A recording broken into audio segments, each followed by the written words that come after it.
What's going on, guys? Thanks for coming back for another episode of Beard History. And today we're going to hit part 2 of that horrifying Bluebeard murders. That's right. And if you haven't seen the first one, go ahead and check out that video right now. Come back to this one later. I promise you're going to want to watch that one first. But let's go ahead and jump into it. All right, so we're going to go about 1,000 miles north of France this time, and we're about 55 years before Henry Landru's first suspected murder. And right there in Norway is a blonde-haired, blue-eyed girl born who would be known as Belle Gunness in 1859.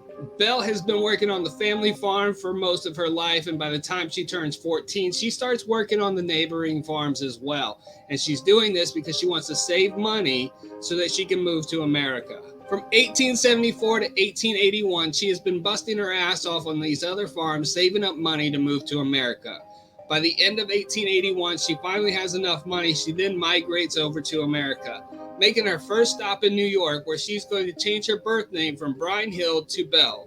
Then she travels over to Chicago to meet up with her sister and her brother-in-law. Now, once she gets to Chicago, it doesn't take her very long to find some work, because with the farm experience that she has, she's able to land a job as a butcher, which is great.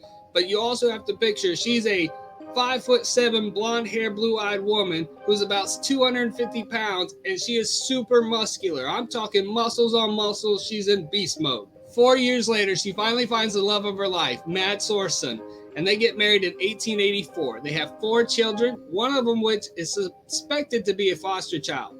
They also buy a house and they open up a candy shop in downtown Chicago. Now, the candy shop wasn't doing so hot. In fact, it caught on fire and it burnt down. And only a few weeks later, their house also caught fire and burnt down. Then they collect the insurance money off of both of the house and the business.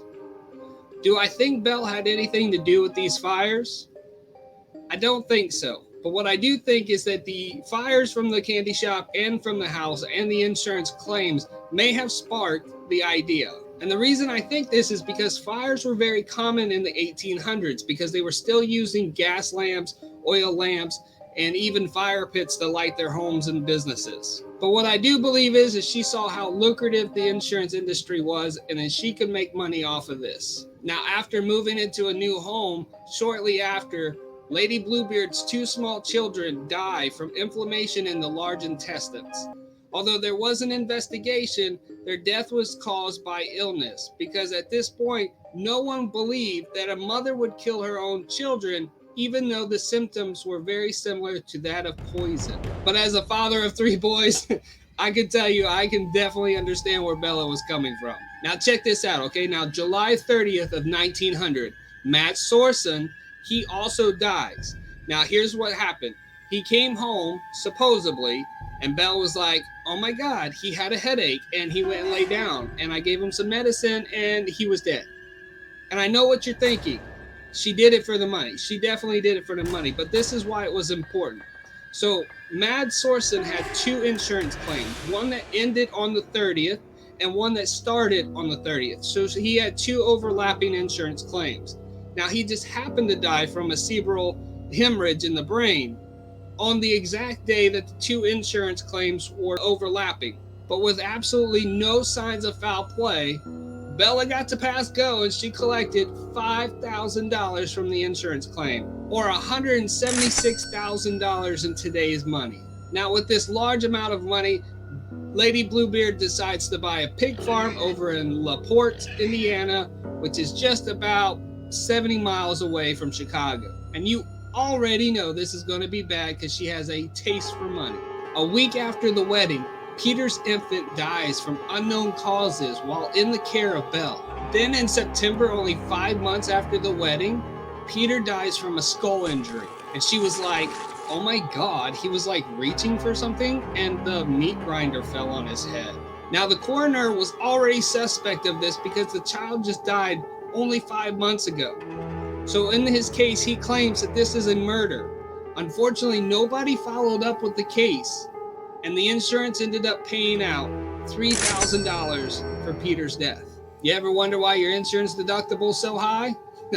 Thank Belle for that. After being suspected of murder, she must have gotten spooked, because at this point, she has changed up her entire tactic. She waits a few years, but then in 1905, she places a Lonely Hearts ad for marriage in the Chicago Tribune newspaper. And Chicago's not very far from the port. Like I said, it's about 70 miles or about a little over an hour drive. 21 hours if you're by horse and buggy. She does finally get a response from a gentleman named Henry Gerholt, who is a farmhand from Wisconsin. He then makes the travel out to Belle in LaPorte, Indiana. In fact, Henry fell in love with the farm that he wrote back to his family describing how much he enjoyed the farm. And he even requested that they send some potatoes over so that he could start growing crops on the farm. After his family had sent the potatoes, they never heard back from him, so they got worried. They sent a letter to Belle asking if they had heard from Henry. Lady Bluebeard then replied back, "I have not seen him since he left with traveling tradesmen on his way back to Chicago." A year after Henry's disappearance, she receives another response from her Lonely Hearts ad. And it says, "If you enjoyed this video, go ahead and hit the like button, let me know." But what it really said was, "My name is John Moe. I'm a wealthy man from Minnesota, and I'm looking to remarry." Lady Bluebeard and John have been exchanging letters back and forth for several months, and at one point, John decides he's ready to make the travel to LaPorte, Indiana to meet Belle. But before he takes off, he heads over to the bank and withdraws a large amount of money. And this was more of a gesture so that he could give it to her to show his wealth. John Moe then disappeared after meeting Belle, and no one ever saw him again. However, there was a carpenter that did occasional work on the Gunness farm that does recall seeing John Moe's travel trunk at the home, along with several other trunks from other men. In 1908, 3 years after the disappearance of John Moe, the Gunness Farms house is swallowed up in flames, and inside this house are the bodies of 3 little children and 1 woman, to later be determined is Lady Bluebeard. The newspapers were so quick to release the information, and they put out "Friendly woman that everybody loved ran back into the house to save her 3 children from a burning house." But things changed quickly when a man named Isle shows up to the farm. He's there looking for his lost brother. And after speaking with the police, he finds out that there is no male body inside the burnt house. Isle starts walking around the farm, and he noticed that there's these strange depressions within the ground around the farm. So he grabs the farm hand and he asks for help to start digging up a spot near the pig pen. Inside the dirt is a burlap bag, and inside that bag there are 2 hands, 2 feet, and 1 head. But Isles has a gut feeling his brother Andrew is somewhere on this farm. And so with the help of the farmhand and the police, they were able to find 5 more bags of bodies. Isles then quickly identifies one of them as his brother when he sees his head come out of one of the burlap bags. The next day they keep digging, and they find 6 more bodies butchered exactly the same. Some of them were buried out by the outhouse and others over by the pig pen. The newspapers changed their headlines, and with mass coverage of the Lady Bluebeard, families from all over missing male family members arrive at the farm searching for their missing loved ones. And that's when the police get the information that the farmhand that's in helping them dig up the bodies is actually wearing the fur coat that belonged to John Moe and the watch from Henry Gerholt. Unfortunately, documentations of the series of events that happened next are unclear, but speculations have it that the farmhand actually confesses to helping with the murders, and that Lady Bluebeard was placing Lonely Hearts ads in the newspapers to lure men to the farm so that she could rob them and then kill them.